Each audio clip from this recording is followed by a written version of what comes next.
So, today's project, with that rather dramatic entrance, is to paint this rather lovely sign. I've been told it's a genuine Midland Railway sign. It's cast iron as far as I can tell, and I bought it from a friend's stand. He doesn't normally do railway harbour, but this rather caught my eye, and I thought it would look rather nice on the garden railway. And obviously it's almost scale. So I shall get it cleaned up and we'll get a coat of white paint on it today. We'll see if we can make paint drying interesting. Probably not. Anyway, let's crack on.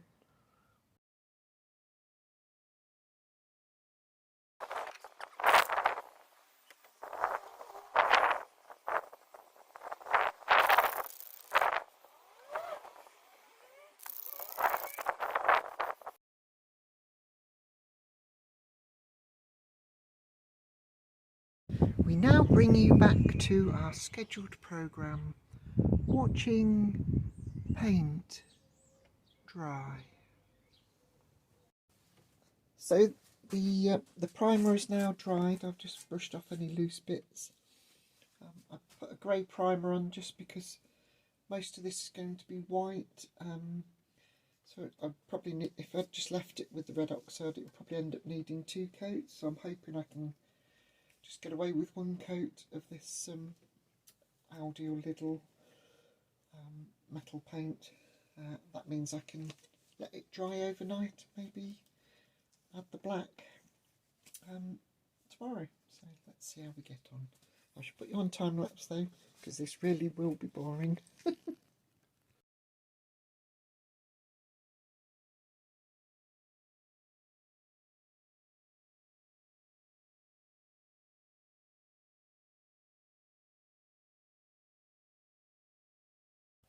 Okay, so I've let that dry now. It's certainly touch dry. I did put it out in the sun for a bit, and of course it being the UK, it rained, so I've had to dry it off a bit. So I'll now do another quick coat. There's some water there actually.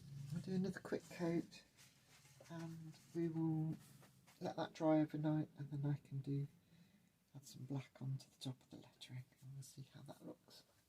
Okay.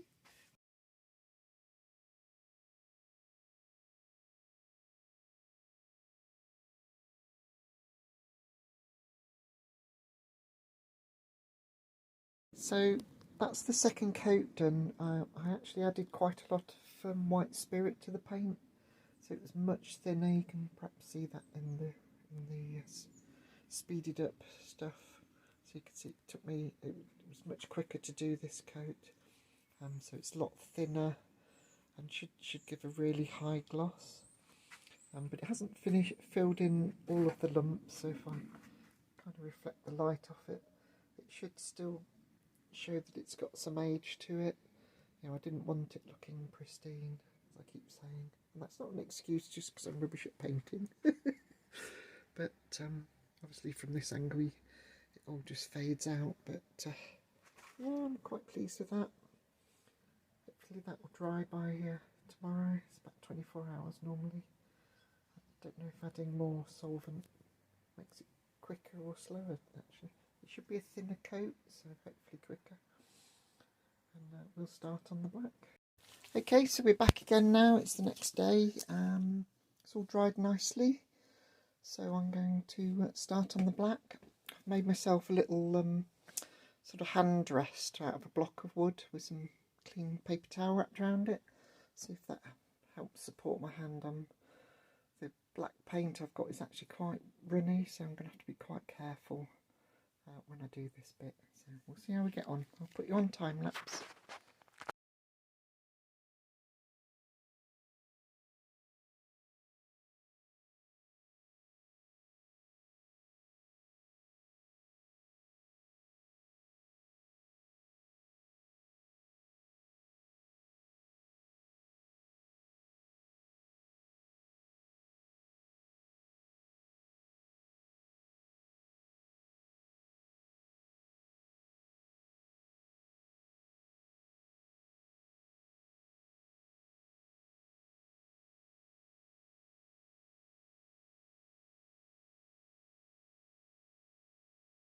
So that's the first coat of black applied.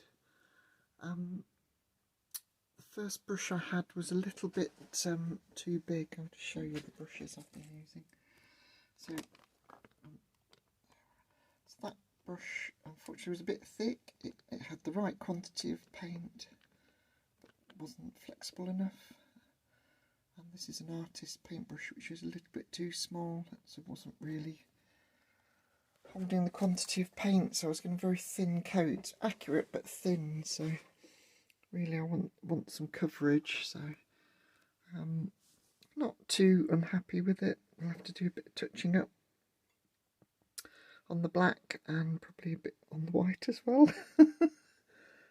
But not bad for a first attempt anyway.